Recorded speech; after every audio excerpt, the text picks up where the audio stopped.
چین کے شہر تیانجن میں شنگھائی تعاون تنظیم کا سربراہی اجلاس میں وزیر اعظم شہباز شریف عالمی رہنماؤں کی توجہ کا مرکز بن گئے۔ شہباز شریف کا اجلاس میں پہنچنے پر چینی صدر شی جن پنگ اور خاتون اول نے استقبال کیا۔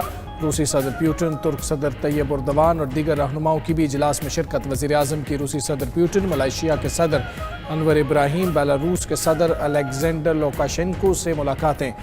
آذربائیجان کے صدر الہام علیوف، ترک صدر طیب اردوان، تاجک صدر امام علی رحمان، ترکمانستان کے صدر بردی محمدیو، کرغزستان کے صدر سے بھی ملے۔ شہباز شریف کی مالدیپ کے صدر محمد معیز اور اقوام متحدہ کے سیکرٹری جنرل انتونیو گوتریس سے بھی غیر رسمی ملاقاتیں۔ وزیر اعظم شہباز شریف سے عالمی رہنماؤں کی غیر معمولی گرم جوشی دیکھنے میں آئی۔ ملاقاتوں میں دیکھی گئی قربت پاکستان اور ان ممالک کے مابین برادرانہ اور دوستانہ تعلقات کی عکاس ہے۔ پاک چین دوستی ہر آزمائش پر پوری اتری ہے۔ ہم تاریخی اور ثقافتی اعتبار سے ایک دوسرے سے جڑے ہیں۔ وزیر اعظم شہباز شریف کا چین کی تیانجن یونیورسٹی میں فیکلٹی اور طلباء سے خطاب۔ کہا، پاکستان پہلی مسلم ریاست ہے جس نے چین کو تسلیم کیا۔ پاکستان اور چین نے ہر مشکل گھڑی میں ایک دوسرے کا ساتھ دیا۔ پاک چین تعلقات میں عدم اعتماد پیدا کرنے کی تمام سازشیں ناکام ہو گئیں۔ پاکستان اور چین مل کر ترقی کی منازل طے کریں گے۔ وزیر اعظم شہباز شریف اور ترک صدر رجب طیب اردوان کی ملاقات۔ ترک صدر کا پاکستان میں حالیہ مانسون بارشوں اور سیلاب سے نقصانات پر اظہار افسوس۔ پاکستان میں سیلاب سے قیمتی جانی اور مالی نقصانات پر پاکستانی عوام سے یکجہتی کا بھی اظہار کیا۔ کہا، مشکل کی گھڑی میں ترک حکومت اور عوام پاکستان کے ساتھ ہیں۔ بھارت کی آبی جارحیت جاری۔ دریائے چناب میں ایک اور بڑا سیلابی ریلا چھوڑ دیا۔ بھارت نے سلال ڈیم کے سارے گیٹ کھول دیے۔ پنجاب میں آئندہ 36 گھنٹوں کے دوران اونچے درجے کے سیلاب کا خدشہ۔ دریائے چناب اور راوی کے سیلاب نے سب کچھ ملیا میٹ کر دیا۔ دریائے چناب کے اطراف 1169 اور راوی پر 478 دہات سیلاب کی نظر۔ چناب کا سیلابی ریلا سیالکوٹ، وزیر آباد اور چنیوٹ میں تباہی کے بعد جھنگ میں داخل، 300 سے زائد دیہات کو لپیٹ میں لے لیا۔ سیلابی ریلا ہیڈ محمد والا کی جانب بڑھنے لگا۔ ملتان میں سیلابی صورتحال نے ہزاروں افراد کو بے گھر کر دیا۔ متاثرین بے سر و سامانی کی حالت میں نقل مکانی پر مجبور۔ مظفر گڑھ کے 104 موضع جات کو خطرہ۔ چناب میں ہیڈ خانکی پر 2,15,000، ہیڈ قادر آباد پر 2,25,000 کیوسک پانی کا بہاؤ۔ دریائے راوی کے سیلابی پانی کی تباہ کاریاں بھی جاری۔ شیخ پورہ کا وسیع علاقہ زیرآب، ہزاروں ایکڑ اراضی اور مکانات دریا برد۔ ساہیوال میں دریائے راوی سے ملحقہ داد بلوچ، کرم بلوچ اور اورنگ آباد کی آبادیوں میں سیلابی پانی داخل۔ شاہدرہ کے مقام پر پانی کی سطح میں کمی، پانی کا بہاؤ 76,000 کیوسک ریکارڈ۔ تحصیل شرکپور کے 15 موضع جات کی ہزاروں ایکڑ فصلیں تباہ۔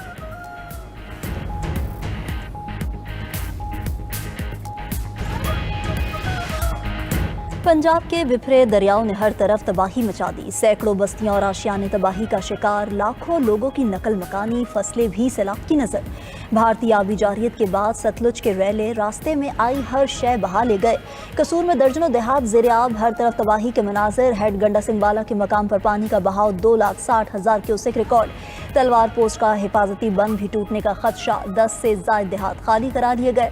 عارف والا کے 45 سے زائد دیہات سیلابی پانی کی زد میں، بارات بھی سیلابی پانی میں پھنس گئی۔ ریسکیو ٹیمز کی بروقت کارروائی، دلہا اور باراتی کشتیوں کے ذریعے محفوظ مقام پر منتقل۔ الہ آباد، پاک پتن، بورے والا، وہاڑی اور بہاول نگر کے کئی علاقوں میں بھی تباہی، دیہات اور فصلیں ڈوب گئیں۔ مزید کئی دیہات ڈوبنے کا خطرہ۔ چشتیاں میں درجنوں موضع جات کے بند ٹوٹ گئے۔ سیلابی پانی گھروں میں داخل، متاثرین کھلے آسمان تلے زندگی گزارنے پر مجبور۔ بہاولپور اور احمد پور شرقیہ میں بند ٹوٹنے سے کئی بستیاں اور فصلیں زیرآب۔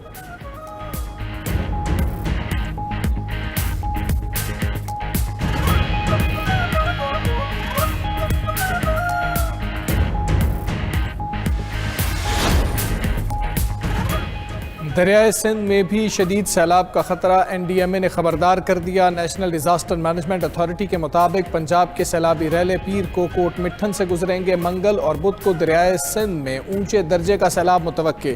3 سے 4 ستمبر کو 9 لاکھ کیوسک تک سیلابی ریلے پنجند ہیڈ ورک سے گزریں گے۔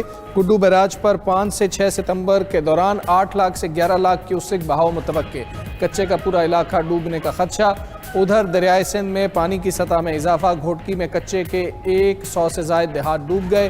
قادرپور کے شینک بند پر پانی کا دباؤ برقرار۔ کچے میں خوف و ہراس، کوٹری بیراج پر پانی کی آمد 2,62,000 کیوسک ریکارڈ۔ دریا کے اطراف آبادیوں کو تاحال خالی نہ کرایا جا سکا۔ اسلام آباد میں موسلادھار بارش نے ہر طرف پانی ہی پانی کر دیا۔ مارگلا ہلز کے مقام تلہاڑ گاؤں میں طوفانی بارش کے بعد خوفناک سیلابی ریلے۔ اسلام آباد کے 4 نوجوان پھنس گئے، 3 کو نکال لیا گیا، 1 نوجوان پانی میں بہہ گیا، تلاش جاری۔ پشاور سمیت خیبر پختونخوا کے کئی علاقوں میں تیز بارش۔ پشاور کے بڈنی نالہ میں طغیانی سیلاب کا خطرہ۔ ڈی آئی خان میں چھت گرنے سے ماں 2 کم سن بیٹیوں سمیت جاں بحق، گھر اور دکانیں سیلابی ریلے میں بہہ گئیں۔ ٹانک اور خیبر میں بھی سیلابی صورتحال۔ پاک افغان شاہراہ بند، آزاد کشمیر میں بھی بارشوں اور سیلابی صورتحال کا الرٹ جاری۔ نیلم، مظفر آباد، باغ، شردہ حویلی اور کوٹلی میں اگلے 12 سے 24 گھنٹوں کے دوران شدید بارش متوقع۔ شہری اور نشیبی علاقوں میں سیلاب اور پہاڑی علاقوں میں لینڈ سلائیڈنگ کا خدشہ۔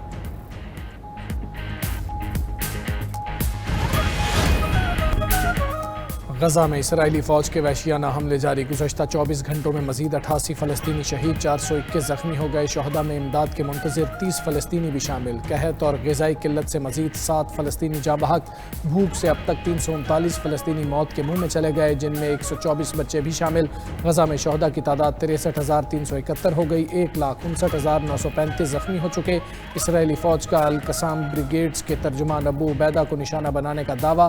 غزہ سٹی کو خطرناک جنگی زون قرار دے دیا۔ اقوام متحدہ کا کہنا ہے 10 لاکھ فلسطینیوں کی زندگیاں خطرے میں پڑ گئیں۔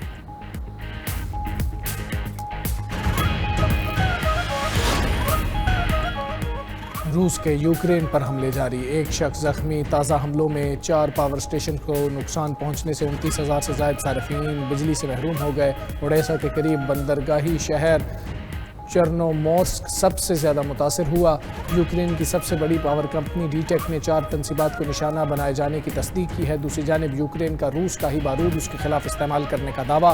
غیر ملکی میڈیا کے مطابق یوکرینی افواج نے روسی بارودی سرنگوں کا استعمال کرتے ہوئے روس کے اندر 2 پلوں کو نشانہ بنایا ہے۔ دونوں پل خارکیف کی سرحد کے قریب واقع تھے۔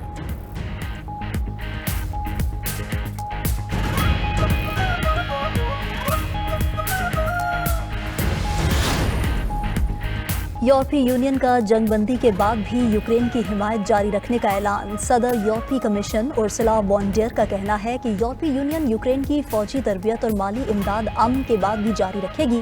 سیکیورٹی ضمانت کے طور پر یورپی یونین یوکرین میں فوجیوں کی تعیناتی پر بھی غور کر رہی ہے۔ امریکی صدر امن چاہتے ہیں لیکن پیوٹن مذاکرات ٹیبل پر نہیں آ رہے۔ دوسری جانب جرمنی، برطانیہ، نیٹو اور یورپی یونین کے اعلیٰ حکام جمعرات کو پیرس میں ایک اجلاس میں یوکرین کی صورتحال پر بات چیت کریں گے۔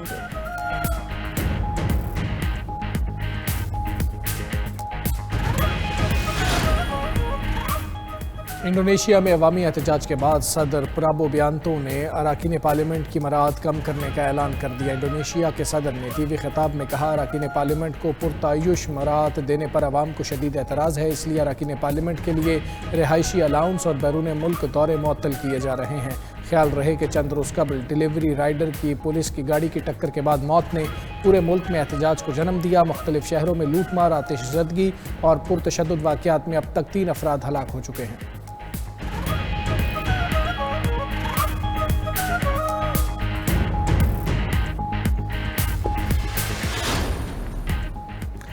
اور اسکاٹ لینڈ کے 3 بھائیوں نے بحر الکاہل کو کراس کرنے کا ریکارڈ بنا ڈالا۔ ہاتھ سے چلنے والی کشتی کی مدد سے کم ترین عرصے میں کراس کیا۔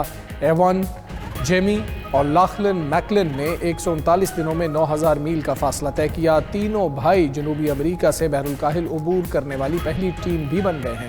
سفر کے دوران وہ صرف تازہ پکڑی گئی مچھلی اور فریز ڈرائی کھانوں پر گزارا کرتے رہے۔